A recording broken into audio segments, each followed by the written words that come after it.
Alcatraz Island, a fortress of despair.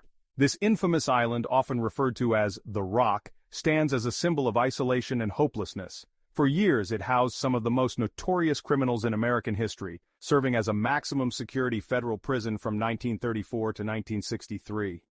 The island's remote location and treacherous waters made it the perfect place to incarcerate those deemed too dangerous for society. Surrounded by the frigid, unforgiving currents of San Francisco Bay, Alcatraz was deemed inescapable. The icy waters, combined with strong currents and the presence of great white sharks, created a natural barrier that deterred even the most daring escape attempts. The prison's reputation for being escape-proof was well earned, with only a handful of inmates ever attempting to flee its confines. On the night of June 11, 1962, a storm raged, lashing the island with rain and wind. The tempest added an extra layer of danger to an already perilous environment.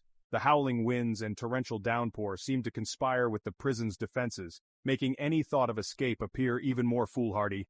Waves crashed against the rocks, their roars echoing the fury of the tempest. The relentless pounding of the surf against the island's rugged shoreline served as a constant reminder of the peril that awaited anyone who dared to challenge the sea. The storm's ferocity mirrored the desperation and determination of the men who were about to embark on a daring escape. Inside the prison walls, 3 men prepared for the impossible. The cell blocks, cold and unyielding, had been their home for years. The harsh conditions and strict routines had taken their toll, but they had not broken the spirits of these 3 inmates. They had spent countless hours planning and preparing, driven by the hope of freedom and the desire to outwit their captors. Frank Morris, a cunning and resourceful inmate, along with brothers John and Clarence Anglin, known for their strength and loyalty, were about to challenge the impregnability of the Rock. Morris, with his high IQ and history of successful escapes from other prisons, was the mastermind behind the plan. The Anglin brothers, with their unwavering bond and physical prowess, were the perfect accomplices for this audacious endeavor. Their plan, meticulously crafted over a year, was as audacious as it was desperate. They had fashioned makeshift tools from everyday items, using spoons to dig through the concrete walls of their cells. They created life vests and a raft from raincoats, sewing them together with thread and using a concertina to inflate them. The ingenuity and resourcefulness displayed in their preparations were nothing short of remarkable. They were determined to reclaim their freedom or be swallowed whole by the unforgiving sea. As the storm raged outside, the 3 men made their move, slipping through the holes they had painstakingly carved in their cell walls. They navigated the prison's utility corridors, climbed to the roof, and descended to the ground below.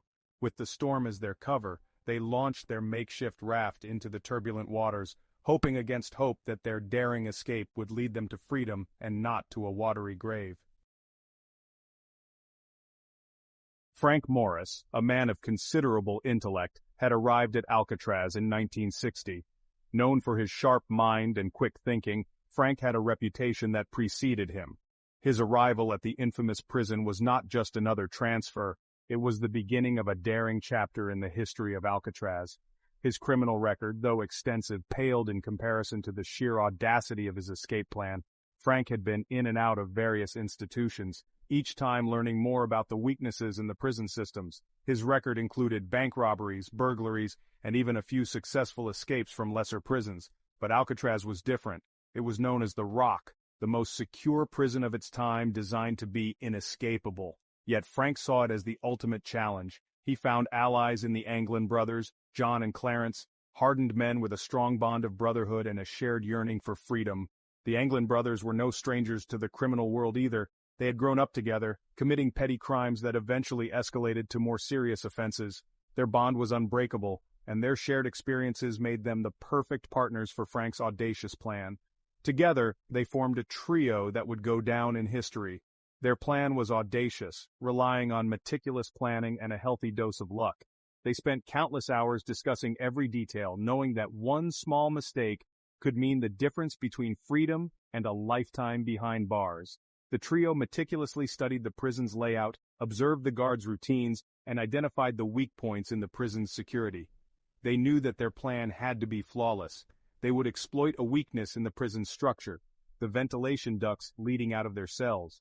These ducts, though small, provided a potential escape route. The men realized that if they could widen the ducts just enough to squeeze through, they could access the utility corridor behind the cells. This corridor was rarely monitored, making it the perfect pathway to freedom. The challenge was to do this without attracting the attention of the guards. The men began to gather materials, scavenging anything they could find: spoons, discarded metal scraps, and even old saw blades. They knew that these makeshift tools would be crucial in their escape. Every item they collected was hidden carefully, ensuring that the guards would not find them during routine inspections. The men worked tirelessly, often late into the night, chipping away at the concrete around the ventilation ducts. Even a makeshift drill fashioned from a vacuum cleaner motor. This drill was a testament to their ingenuity and determination. Using the motor from a discarded vacuum cleaner, they created a tool that could speed up the process of widening the ducts. The noise from the drill was masked by the sound of the prison's daily activities, allowing them to work without raising suspicion. The men took turns using the drill, each one pushing themselves to the limit, knowing that their freedom depended on it.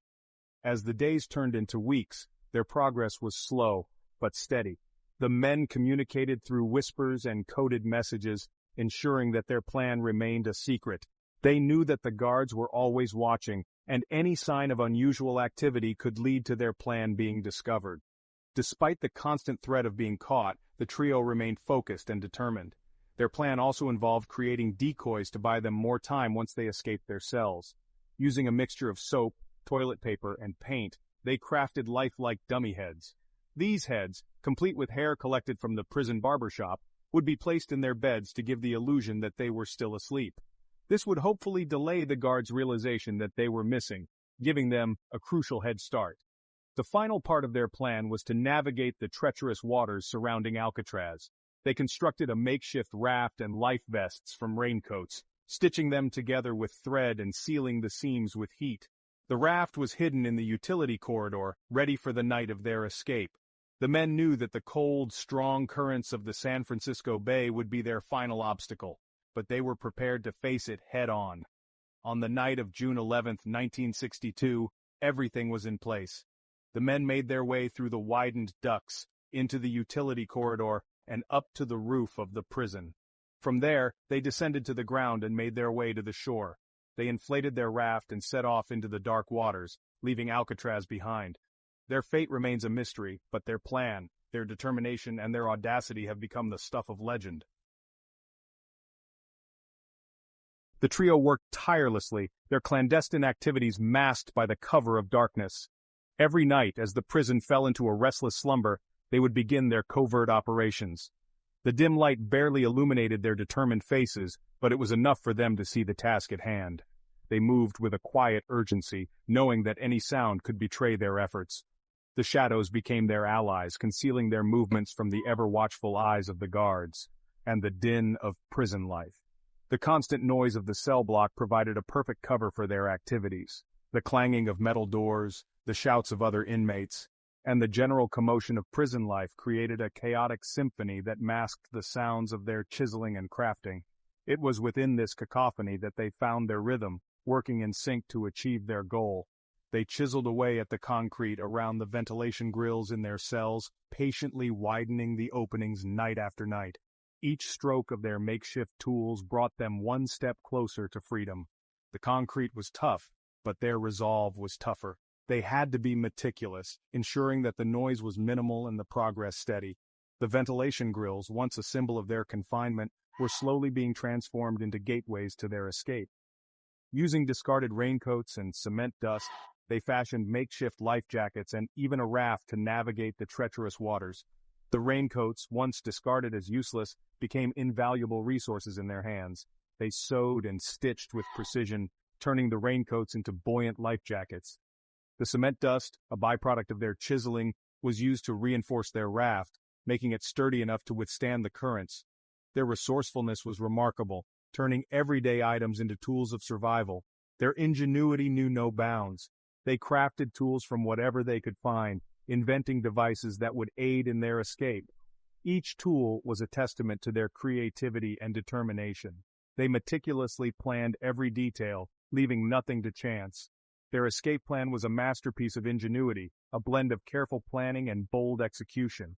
They knew that failure was not an option, and they were willing to risk everything for a chance at freedom.